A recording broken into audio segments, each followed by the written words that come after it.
Over ഹെഡുമായി ബന്ധപ്പെട്ട question ആണ് ഇത് 3A വരുന്നത്. ഓക്കെ, അപ്പോൾ അതേ ജസ്റ്റ് അതിൻ്റെ കുറച്ച് തിയറികളൊക്കെയാണ് എടുക്കുന്നത്. ഫുൾ വായിക്കൽ പോസിബിൾ അല്ല. എന്താണ് under over absorption of overhead, meaning of under absorption, meaning of over absorption, അത് ട്രീറ്റ് ചെയ്യാനുള്ള അക്കൗണ്ടിങ് ട്രീറ്റ്മെൻറ്റ് വരുന്ന ഒരു ക്വസ്റ്റ്യൻ ആണ് ഇവിടെ. ഏതൊക്കെയാണ് അതിൻ്റെ ട്രീറ്റ്മെൻറ്റ് ഉള്ളത്? യൂസ് സപ്ലിമെൻ്ററി ഓവർഹെഡ് റേറ്റ്, പിന്നെ ഏതാണ് carry forward to next accounting year, അല്ലെങ്കിൽ എന്താണ് charging to P&L account, costing P&L account. ഇങ്ങനെയാണ് ഇതിൻ്റെ ഒരു ഇതത്. കോസ്റ്റിംഗ് P&L അക്കൗണ്ടിലേക്ക് നോർമലി നമ്മൾ ട്രാൻസ്ഫർ ചെയ്യുന്നത് ഡിഫക്റ്റീവ് പ്ലാനിങ് ആണ്. ഡിഫക്റ്റീവ് പ്ലാനിങ് എന്ന് പറഞ്ഞാൽ അബ്നോർമൽ റീസൺ അക്കൗണ്ടാണ്. അബ്നോർമൽ റീസൺ മതി. ക്വസ്റ്റ്യൻ നോക്കാം. ഇവിടെ accounting treatment of under and over അബ്സോർപ്ഷൻ്റെ ഒരു ക്വസ്റ്റ്യനാണ്. ക്വസ്റ്റ്യൻ വായിക്കാം. ക്ലാസ്സിൽ നമ്മൾ ഇതുപോലത്തെ ഒരു സാധനം ചെയ്തിട്ടുണ്ട്. എ മാനുഫാക്ചറിങ് സിംഗിൾ പ്രൊഡക്റ്റ്, ഒരു പ്രൊഡക്റ്റ് ഉണ്ടാക്കും. ഇപ്പോൾ റിമോട്ടാന്ന് വിചാരിക്കുക. Recover factory overhead. റിക്കവർ എന്ന് പറയുമ്പോൾ അബ്സോർബിൻ്റെ മറ്റൊരു പേരാണ് അല്ലേ. Recover factory overhead at A pre determined rate of 20 per ഏതാണ് മാൻഡേ. അങ്ങനെ എത്രയെന്ന് വെച്ചാൽ എത്ര മാൻഡേ ഇൻറ്റു ഏതാണ് 20. അങ്ങനെയാണ് ഇവർ എന്ത് ചെയ്യുക, ഓവർഹെഡ് അബ്സോർബ് ചെയ്യുക. ആക്ച്വൽ ഓവർഹെഡ് മറ്റൊന്നാവാം, ഇതിൻ്റെ ഡിഫറൻസ് അണ്ടർ ഓവർ ആവാം. അതെടുത്തിട്ട് അതെങ്ങനെ ട്രീറ്റ് ചെയ്യുക എന്നുള്ളതാണ് നമ്മൾ പഠിക്കാൻ പോകുന്നത്. During the year total factory cost incurred and man day. അപ്പോൾ ഫാക്ടറി ഓവർഹെഡ് ആക്ച്വലി ഇൻകേർഡ് എത്ര? 35,50,000. മെയിൻഡേസ് എത്രയുണ്ട്? 1,50,000. അപ്പോൾ അബ്സോർബ്ഡ് എങ്ങനെ കാണും? 1,50,000 × 20 അടിക്കും. 1,50,000 × 20 30,00,000. 30,00,000 അബ്സോർബ്ഡ് ആണ്. ആക്ച്വൽ 35 അപ്പോൾ അണ്ടർ ആണോ ഓവറാണ്? Under absorption. എത്ര അണ്ടർ അബ്സോർപ്ഷൻ? 5,50,000. നമുക്കറിയാം ഇതിന് നമ്മൾ 5 സ്റ്റെപ്പായിട്ടാണ് ക്ലാസ്സിലൊക്കെ ചെയ്തത്. അതേപോലെ തന്നെയാണ് ഇവിടെയും പറയുന്നത്. സ്റ്റെപ്പ് 1 എന്താ? Computation of over or under absorption of overhead. അപ്പോൾ ഓവർഹെഡ് അബ്സോർബ്ഡ് കണ്ടെത്തി എത്രയാണ്? 30,00,000. ആക്ച്വൽ ഓവർഹെഡ് എത്ര വന്ന്? 35,50,000. ചെറിയ അഡ്ജസ്റ്റ്മെന്റ് എന്തുകൊണ്ട് വായിച്ചിട്ടില്ല, വായിക്കാം. ഓക്കെ അല്ലേ? യെസ്, കണ്ടിന്യൂ ചെയ്യാം. Out of the amount of 35,50,000 ഒരു പ്രശ്നമുണ്ട്. 2,00,000 ഏതാണ്? സ്ട്രൈറ്റ് പീരീഡിലെ വേജസും 1,00,000 ഏതാണ്? പ്രീവിയസ് ബുക്ക്ഡ് എക്സ്പെൻസ് ആണ്. പ്രീവിയസ് ഇയറിലെ എക്സ്പെൻസും പേയ്മെന്റ് നടത്തിയതാണ്. ശരിക്കും പറഞ്ഞാൽ ഈ 35,50,000 ഏതൊക്കെ കുറയ്ക്കണം? ഈ 2,00,000 1,00,000 വീണം കുറയ്ക്കണം. കണ്ടോ ഇത്? അപ്പൊ എത്ര വരാം? 32,50,000. ഓക്കെ ആണോ? ഇതും 30,00,000 കൂടെ കമ്പയർ ചെയ്യുമ്പോൾ അണ്ടർ അബ്സോർപ്ഷൻ തന്നെയാണ്. പക്ഷെ എത്ര വരാം? 2,50,000. ഓക്കെ ആണോ? ഈ 2,50,000 വീണ്ടും ക്വസ്റ്റ്യൻ ഒരു പോയിന്റ് പറയുന്നുണ്ട്. എന്താ? ഡ്യൂറിങ് ദ പീരീഡ് എത്ര യൂണിറ്റ് ആണ് സോൾഡ്? 50,000. എത്ര യൂണിറ്റ് ആണ് സോൾഡ് ചെയ്യാതെ ഫിനിഷ് ചെയ്തവിടെ വെച്ചിരിക്കുന്നത്? 12,000. പിന്നെ held in opening stock of finished goods. Similarly there was no stock of uncompleted work in progress ഇല്ല. ഓക്കെ അല്ലേ? ഉണ്ടല്ലോ. Sorry. Similarly there was no stock of uncompleted unit the beginning. ഓപ്പണിങ്ങിലില്ല, പക്ഷെ ക്ലോസിങ്ങിലുണ്ട്. എത്ര ഉണ്ട്? 20,000. അതിൻ്റെ പെർസെൻറ്റേജ് ഓഫ് കംപ്ലീഷൻ എത്രയാണ്? 65%. അപ്പോൾ ഈക്വൽ യൂണിറ്റ് എടുക്കുമ്പോൾ 20,000 എത്ര എടുത്താൽ മതി? 65% എടുത്താൽ മതി. ഇനി പ്രധാനപ്പെട്ട ഒരു പോയിന്റാണ്. ഏതാണ്? നമ്മൾ ഇൻവെസ്റ്റിഗേറ്റ് ചെയ്തപ്പോൾ ഒരു കാര്യം മനസ്സിലായി. അണ്ടർ അബ്സോർപ്ഷൻ ഓവർഹെഡ് വരാനുള്ളതിൻ്റെ 40% കാരണം ഏതാണ്? ഇൻഎഫിഷ്യൻസിയാണ്. ഇൻഎഫിഷ്യൻസി പറയുമ്പോൾ ഏതാണ്? ഡിഫക്റ്റീവ് പ്ലാനിങ്ങോ മറ്റോ ആണ്, അബ്നോർമൽ റീസൺ ആണ്. അപ്പോൾ ആ 40% എവിടേക്ക് ട്രാൻസ്ഫർ ചെയ്യണം എന്നാണ് പറയുന്നത്. ഓക്കെ, ബാക്കിയുള്ളത് ഏതാണ്? Cost of indirect material, indirect labour ഒക്കെ കൂടിയത് കൊണ്ട് വന്ന എന്താണ് മാറ്റം. അപ്പോൾ അതേ ശ്രദ്ധിച്ചാൽ മതി. ഇതുവരെ ഓക്കെയാണ്. ഞാനൊന്ന് റിപ്പീറ്റ് ചെയ്യാം. അബ്സോർബ് ചെയ്തത് 30,00,000. എങ്ങനെ കിട്ടിയെന്ന് വെച്ചാൽ 1,50,000 × 20. ആക്ച്വൽ ഓവർഹെഡ് എത്രയാണ്? 32,50,000. അപ്പോൾ അണ്ടർ അബ്സോർപ്ഷൻ ആണ് 2,50,000. അതിൽ 40% ഡ്യൂ ടു ഡിഫക്റ്റീവ് പ്ലാനിങ് ആണ്. ഒന്നും പറയാനില്ല. ഈ എമൗണ്ട് എവിടേക്ക് ട്രാൻസ്ഫർ ചെയ്യണം? P&L, costing P&L. അപ്പോൾ 2,50,000 40% എത്ര വരും? 1,00,000. ബാക്കിയുള്ള 1,50,000 നമുക്ക് ഏത് അപ്ലൈ ചെയ്യാം? Supplementary rate. Clear? 1,50,000 supplementary rate apply ചെയ്യാനുള്ള ഒന്നാമത്തെ സ്റ്റെപ്പാണ് ഇപ്പോൾ ഈ കഴിഞ്ഞത്. രണ്ടാമത്തെ ഏത് കാണാം? Equivalent unit. ഈക്വലന്റ് യൂണിറ്റ് പറയുമ്പോൾ നിങ്ങൾ എത്ര യൂണിറ്റ് വിറ്റത്? 50,000. എത്ര യൂണിറ്റ് വിൽക്കാതെ എടുക്കുന്നത് 12,000. പിന്നെ വർക്കിംഗ് പ്രോഗ്രസ് 20,000, അതിൻ്റെ 60% എത്ര 13. B20 യൂണിറ്റ് എത്ര വരിക 75,000. അടുത്ത് സപ്ലിമെന്ററി റേറ്റ് കാണാം. സ്റ്റെപ്പ് 3 ഏതാണ്? Supplementary rate. എങ്ങനെ സപ്ലിമെന്ററി റേറ്റ് കാണാം? Step 1 divide by step 2. Step 1 എന്ന് പറയുമ്പോൾ 1,50,000. ശരിക്കും അണ്ടർ അബ്സോർപ്ഷൻ 2,50,000 ഉണ്ട്. പക്ഷേ അതിൽ 1,00,000 ഡിഫക്റ്റീവ് പ്ലാനോട് ഡയറക്റ്റ് എങ്ങോട്ട് പോവാം? P&L പോവാം. ബാക്കി 1,50,000 സപ്ലിമെന്ററി അപ്ലൈ ചെയ്യേണ്ടതുള്ളൂ. ഈക്വലിറ്റി കൊണ്ട് കണ്ടെത്തിയിട്ടുണ്ട്. അപ്പോൾ എത്ര വരും? 2 വരും. പിന്നെ അടുത്ത് ചാർജിങ് സപ്ലിമെന്ററി റേറ്റ്. എവിടേക്കൊക്കെ? കോസ്റ്റ് ഓഫ് സെയിൽസിലേക്ക് എങ്ങനെ കാണാം? 50,000 ഇൻറ്റു 2,00,000. പിന്നെ 12,000 ഇൻറ്റു 2 എത്രയാ? 24,000. പിന്നെ 13,000 ഇൻറ്റു 2 എത്ര? 26,000. ടോട്ടൽ 1,50,000. അപ്പോൾ ഞാനത് മനസ്സിലാക്കാൻ വേണ്ടിയിട്ട് ഒരു ഫാക്ടറി ഓവർഹെഡ് കൺട്രോൾ അക്കൗണ്ട് വെച്ചിട്ട് വരയ്ക്കാൻ. ഫാക്ടറി ഓവർഹെഡ് കൺട്രോൾ ഇൻക്വയറി ചെയ്യുമ്പോൾ അഥവാ ഈ 32,50,000 എൻട്രി എന്താ? Factory overhead ledger control account to cash അല്ലെങ്കിൽ കോസ്റ്റ് ലെഡ്ജർ കൺട്രോൾ. ക്യാഷ് എപ്പോഴാണ് വരിക? ഇൻ്റഗ്രേറ്റഡ്. നോൺ ഇൻ്റഗ്രേറ്റഡ് ആണെങ്കിൽ വരാം കോസ്റ്റ് ലെഡ്ജർ കൺട്രോൾ വരും. പിന്നെ വർക്കിംഗ് പ്രോഗ്രസിലേക്ക് ചാർജ് ചെയ്യുമ്പോൾ എൻട്രി നമ്മുടെ പിക്ചർ ഓർമ്മല്ലേ? എന്താ entry? Working progress account to factory overhead എത്ര? 30,00,000. അപ്പോൾ കുറവുള്ള ഈ എമൗണ്ട് എങ്ങോട്ടൊക്കെ ട്രാൻസ്ഫർ ചെയ്യേണ്ടത് പറയും? Cost of sales, finished goods, working progress, പിന്നെ ഏതാണ്? കോസ്റ്റിംഗ് ചെയ്യേണ്ടത്. ഇപ്പോൾ ഞങ്ങൾ എന്താ എല്ലാവരും പറഞ്ഞത്? കോസ്റ്റ് ഓഫ് സെയിൽസ് അക്കൗണ്ട് അറ്റാർ, ഫിനിഷ്ഡ് ഗുഡ്സ് അക്കൗണ്ട് അറ്റാർ, വർക്കിംഗ് പ്രോഗ്രസ് അക്കൗണ്ട് അറ്റാർ, costing PL account to factory over ledger control account. അപ്പോൾ ഇതിൽ ബൈ എന്ന് പറഞ്ഞ് എഴുതിയാൽ ഈ അക്കൗണ്ട് അങ്ങനെ ക്യാൻസൽ ആവും. ഓക്കെ അല്ലേ? പ്രശ്നം തരുന്നത് നമ്മൾ കോസ്റ്റ് ഷീറ്റ് പ്രിപ്പയർ ചെയ്യുന്ന സമയത്ത് എത്രയാണ് കോസ്റ്റ് ആയിട്ട് എടുത്തത്? 30,00,000. എന്നാൽ ഫിനാൻഷ്യൽ എത്ര എടുത്തിട്ടുണ്ട്? 32,50,000. അപ്പോൾ ശരിക്കും ഇനി നമ്മുടെ അക്കൗണ്ട്സിലേക്ക് എത്ര കൊണ്ടുവരണം? 2,50,000 എക്സ്ട്രാ കൊണ്ടുവരാൻ വേണ്ടിയിട്ട് എടുത്ത പരിപാടികളാണ് ഇതൊക്കെ. That's all. സിമ്പിൾ ആണോ എന്ന് വെച്ചാൽ ഒരു 2 സ്റ്റാൻഡേർഡ് അല്ലെ സ്റ്റാർ ക്വസ്റ്റ്യൻ. That's all. ഇതിലിപ്പോൾ നമ്മുടെ ക്ലാസ്സിൽ പഠിച്ചതിൻ്റെ ഇതല്ലാത്തൊരു സാധനം ഏതാ? ഈ സ്ട്രൈക്ക് ഇങ്ങനത്തെ ഒരു സാധനം കണ്ടിട്ടില്ല. ബാക്കിയൊക്കെ നമ്മൾ കണ്ടതാണ്, ചെയ്തതാണ്, പല വെറൈറ്റി ചെയ്തിട്ടുണ്ട്. അടുത്ത റീകൺസിലേഷൻ്റെ ഒരു സിമ്പിളായിട്ട് ക്വസ്റ്റ്യൻ നമ്മൾ പറയാം. 3B. ഓൾറെഡി എന്ത് തന്നിട്ടുണ്ട്? പ്രോഫിറ്റ് ഒക്കെ തന്നിട്ടുണ്ട്. ഇത് ഏത് പ്രകാരം? ഫിനാൻഷ്യൽ ബുക്കാണ്. ഓക്കെ. എന്നിട്ട് നമ്മുടെ അടുത്ത് എന്ത് കാണാനാണ് പറയുന്നത്? Cost accounts of the same period reveal with the direct material consumption was. Okay. അപ്പോൾ ഇതിലും ഭയങ്കര രസകരമായ സംഭവം എന്ന് വെച്ചാൽ സാധാരണ നമ്മൾ ഡയറക്റ്റ് മെറ്റീരിയൽ റീകൺസിലിയേഷൻ്റെ ഒരു ഭാഗമാവാറില്ല ഉണ്ടോ? പക്ഷെ ഇവിടെ നമ്മൾ ശ്രദ്ധിച്ചാൽ മനസ്സിലാവും. ഇവിടെ മെറ്റീരിയൽ ഫിനാൻഷ്യൽ എത്രയാണ് കൺസ്യൂം ചെയ്തുള്ളത്? 50,00,000. മറ്റടുത്ത് എത്രയാണ്? 56,00,000. അപ്പോൾ റീകൺസിലിയേഷൻ എടുക്കുമ്പോൾ ആരും കൂടെ ഒരാളായിട്ട് വരും ഇവിടെ മെറ്റീരിയൽ. ഓക്കെ അല്ലേ? എത്ര എമൗണ്ട് ഉള്ളത്? 6,00,000. Excess of material consumption. Clear? Yes.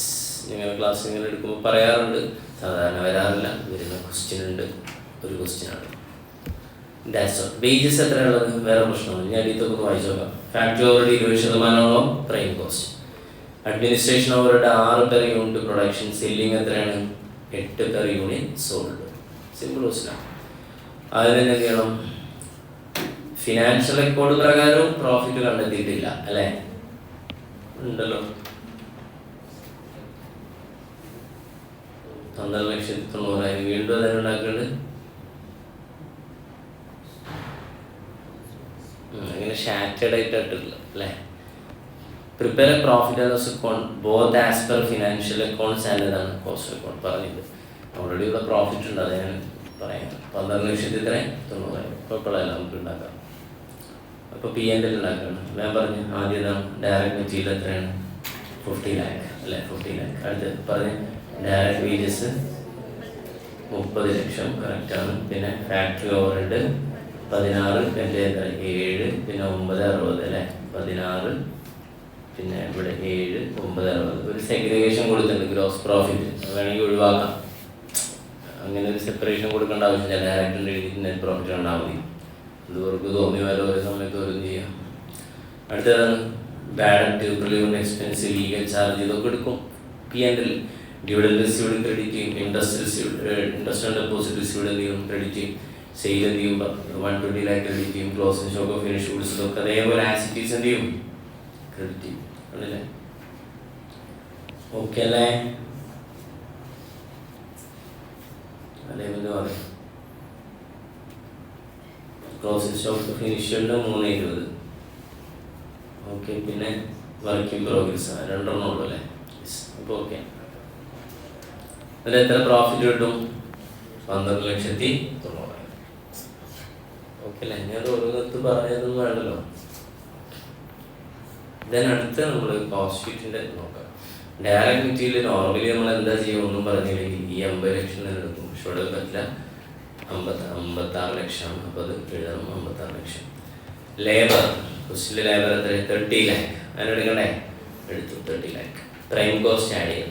Factory over എന്താ പറഞ്ഞുള്ളത്? ക്വസ്റ്റിലെ പറ 20% ഓഫ് പ്രൈം കോസ്റ്റ് ചെയ്ത് നോക്കൂ. 86 ലക്ഷത്തിൻ്റെ 20%.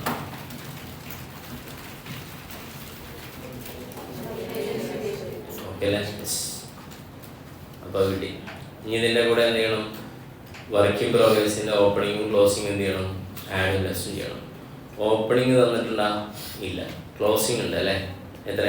2,40,000. അപ്പോൾ ക്ലോസിംഗ് വർക്ക് ഇൻ പ്രോഗ്രസ്സിൽ എസ് ചെയ്യാം. ഓക്കെ അല്ലേ? ക്ലിയർ? അപ്പോൾ എന്ത് കിട്ടും? വർക്ക് കോസ്റ്റ് കിട്ടും. ചെയ്തു 10 ലക്ഷത്തി എത്രയാണ്? 32,000. 10 ലക്ഷം അല്ല, 1 crore, 103. ഓക്കെ അല്ലേ?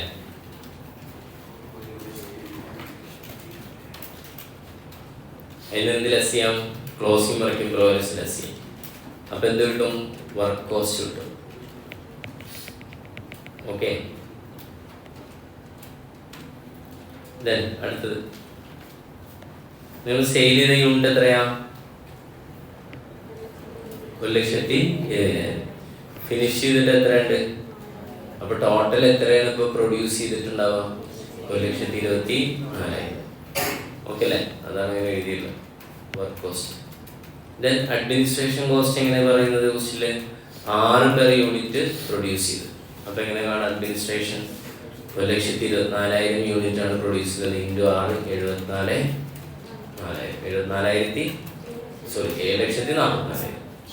ദെൻ കോസ്റ്റ് ഓഫ് പ്രൊഡക്ഷൻ കിട്ടി അല്ലേ? അഡ്മിനിസ്ട്രേഷൻ ആഡ് ചെയ്തപ്പോൾ. ദെൻ ഫിനിഷ്ഡ് ഗുഡ്സിൻ്റെ ഓപ്പണിംഗ് ഇല്ല, ക്ലോസിംഗ് ഉണ്ട്. എത്രയാണ്? 3,20,000. അത് ലെസ് ചെയ്തു ഇവിടെ. ഓക്കെ, 3,20,000 ഉണ്ട്. അത് ഏത് പ്രകാരമുള്ളതാണ്? ഫിനാൻഷ്യൽ. ഇവിടെ എങ്ങനെ നമ്മൾ വാല്യൂ ചെയ്യുക? ക്ലോസിംഗ് സ്റ്റോക്ക് വാല്യൂ ഉള്ള ഇക്വേഷൻ എന്താ? Cost of production divided by number of unit produced into number of unit. Cost of production എത്ര കിട്ടി? ടൈപ്പ് ചെയ്ത് 1082,4,000 ഡിവൈഡഡ് ബൈ എത്ര യൂണിറ്റ് ഉള്ളതാണ്? 1,24,000 ഇൻറ്റു 4,000. എത്ര വരും? 3,49,160. Nothing special. ഓക്കെ, അങ്ങനെ ലെസ് ചെയ്ത് കഴിഞ്ഞാൽ കോസ്റ്റ് ഓഫ് ഗുഡ്സ് സോൾഡ് എത്ര കിട്ടും? 1,20,000 യൂണിറ്റിന് എത്ര കിട്ടും? സെല്ലിംഗ് എക്സ്പെൻസ് എങ്ങനെ പറഞ്ഞുള്ള 8 പെർ യൂണിറ്റ് സോൾഡ് ആണ്. സെയിൽ ചെയ്ത് യൂണിറ്റ് 1,20,000 ഇൻറ്റു 8 അടിച്ച് അത് കിട്ടും. കോസ്റ്റ് ഓഫ് സെയിൽസ് കിട്ടി. സെയിൽസ് അറിയാം, ഡിഫറൻസ് കണ്ടാൽ പ്രോഫിറ്റ് കിട്ടും 5,65,000. ബാലൻസ് ക്ലിയർ ആയിട്ട് പ്രോഫിറ്റ് കിട്ടും 5,65,160. ദെൻ ആസ് യൂഷ്വൽ എന്ത് ചെയ്യാം? റീകൺസിലേഷനും കൂടെ ചെയ്യും. എങ്ങനെയൊക്കെ റീകൺസിലേഷൻ ചെയ്യാം? സാധാരണ പ്രോഫിറ്റ് ആസ് പെർ കോസ്റ്റ് റെക്കോർഡാണ് സ്റ്റാർട്ടിങ്. അപ്പോൾ നിങ്ങൾ ആലോചിച്ച് നോക്കൂ, 50 ലക്ഷമാണ് എവിടെ എക്സ്പെൻസ് ആയിട്ട് എടുത്തിട്ടുള്ളത്? കോസ്റ്റിങ്ങിൽ അല്ലേ? അല്ല, ഫിനാൻഷ്യൽ. പക്ഷെ കോസ്റ്റിങ്ങിൽ എത്ര എടുത്തിട്ടുണ്ട്? 56. അപ്പോൾ 6 ലക്ഷം രൂപ എക്സ്ട്രാ ഇവിടുന്ന് കുറച്ചിട്ടുണ്ട് കോസ്റ്റിങ്ങിൽ. കോസ്റ്റിംഗ് സ്റ്റാർട്ടിങ് പോയിന്റ് ആയതുകൊണ്ട് 6 ലക്ഷം എന്ത് ചെയ്യണം? നമ്മൾ ആഡ് ചെയ്യണം. ഓക്കെ അല്ലേ? പിന്നെ ഫാക്ടറി ഓവർഹെഡിൻ്റെ കഥ എന്താ? ഫാക്ടറി ഓവർഹെഡ് പറയും. ഇവിടെ ഫാക്ടറി ഓവർഹെഡ് എത്രയാണ്? 16 ലക്ഷം അല്ലേ? അല്ലേ? ഇപ്പുറത്ത് ഫാക്ടറി ഓവർഹെഡ് എത്ര എടുത്തിട്ടുള്ളത്? 17,20,000. എത്ര ഡിഫറൻസ് ഉണ്ട്? 1,20,000. അതേതാണ് കൂടുതലായിട്ട് എവിടുന്നാണ് കുറച്ചിട്ടുള്ളത്? കോസ്റ്റിങ്ങിൽ. കോസ്റ്റിങ്ങിൽ 17,20,000, മറ്റെത്ര? 16 ലക്ഷം. കൂടുതലായി കുറച്ചതിന് നമ്മൾ എന്ത് ചെയ്യണം? കൂട്ടണം. അപ്പോൾ അതെ അഡ്മിനിസ്ട്രേഷൻ ഫാക്ടറി ഓവർഹെഡ് എന്ത് ചെയ്തിരുന്നു? 1,20,000 എന്ത് ചെയ്തിരുന്നു? ആഡ് ചെയ്തു. ഇതേതാണ്? ഓവർ അബ്സോർപ്ഷൻ ആണോ അണ്ടർ അബ്സോർപ്ഷൻ ആണോ? Over absorption. അടുത്തത് അഡ്മിനിസ്ട്രേഷൻ. ഇവിടെ എത്രയാണ്? 7 ലക്ഷം. ഫിനാൻഷ്യൽ അഡ്മിനിസ്ട്രേഷൻ എത്രയാണ്? 7 ലക്ഷം. മറ്റൊരു അഡ്മിനിസ്ട്രേഷൻ എത്രയാണ്? 7,44,000. ഓവർ തന്നെയല്ലേ? 44,000 ഓവറാണ്. എന്ത് ചെയ്യണം? കൂടുതലായിട്ട് ഇവിടുന്ന് കുറച്ചിട്ടുണ്ട്. കോസ്റ്റിംഗ് കുറച്ചിട്ടുണ്ട്. എന്ത് ചെയ്യണം? ആഡ് ചെയ്യണം. ദെൻ അടുത്തത് പറയുന്നത് ചില എക്സ്പെൻസുകളൊന്നും ഇവിടെ അല്ല. ഏതൊക്കെയാണ്? സെല്ലിംഗ്. സെല്ലിംഗ് എത്ര? 9,60,000. മറ്റടുത്ത് സെല്ലിംഗ് എത്ര? 9,60,000. സെയിമാ. Selling same. പിന്നെ പ്രിലിമിനറി എക്സ്പെൻസ്, ബാഡ് ഡെപ്റ്റ്, ലീഗൽ ചാർജ്. ഈ 3 ഐറ്റം എവിടുന്ന് കുറച്ചിട്ടില്ല? ഫിനാൻഷ്യൽ മാത്രമേ കുറച്ചിട്ടുള്ളൂ. കോസ്റ്റിംഗ് കുറച്ചില്ല. അത്രയും സാധനങ്ങൾ നമ്മൾ എന്ത് ചെയ്യണം? കുറയ്ക്കണം. ഇതാ ബാഡ് ഡെപ്റ്റ്, preliminary expense, legal charge. Okay. Then closing stock value ചെയ്യുമ്പോഴാണ് അടുത്ത രസം. ഇവിടുത്തെ ക്ലോസിംഗ് സ്റ്റോക്ക് എത്ര ഉള്ളത്? ഇൻകായിട്ട് ട്രീറ്റ് ചെയ്യാൻ നമ്മൾ പറഞ്ഞിരുന്നു 3,20,000. പക്ഷെ ഇവിടെ വാല്യൂ ചെയ്തിട്ട് എത്ര വന്നിട്ടുണ്ട്? ക്ലോസിംഗ് സ്റ്റോക്ക് വന്നിട്ടുണ്ട് എത്രയാണ്? ഇതല്ലേ? Sorry less finished goods. ഈ സാധനം 3,49,160. അപ്പോൾ കൂടുതലായിട്ട് ഇൻകായിട്ട് കാണിച്ചുള്ളത് എവിടെയാണ്? ഫിനാൻഷ്യൽ 3,20 ഉള്ളൂ. ഇവിടെ 3,40 ഇല്ലേ? അപ്പോൾ ഏതാ കൂടുതൽ? ഇവിടെ. ക്ലോസ് സ്റ്റോക്ക് ഓവർ വാല്യൂ ചെയ്ത് എവിടെയാണ്? ഇൻകായിട്ട് കൂടുതൽ എവിടെ കാണിച്ചിട്ടുണ്ട്? കോസ്റ്റിംഗിൽ കാണിച്ചിട്ടുണ്ട്. അപ്പോൾ എന്ത് ചെയ്യണം? കുറയ്ക്കാം. ആ ഡിഫറൻസ് എത്ര ഡിഫറൻസ് വരാം? 29,160 ഓവർ വാല്യൂഷൻ. ഇനി ഇൻകം ചിലത് ഇവിടെ എടുത്തിട്ടില്ല. ഡിവിഡൻഡ് റിസീവ്ഡ്, ഇൻട്രസ്റ്റ് റിസീവ്ഡ്, ഇൻകായിട്ട് ഫിനാൻഷ്യൽ ആഡ് ചെയ്തിട്ട് നമ്മൾ ഇവിടെ എന്ത് ചെയ്യണം? അത് ആഡ് ചെയ്യണം. ഓക്കെ അല്ലേ? ഇത്രയും ചെയ്ത് കഴിഞ്ഞാൽ നമുക്ക് എന്ത് കിട്ടും? Profit as per financial reports 12,90,000. That's all.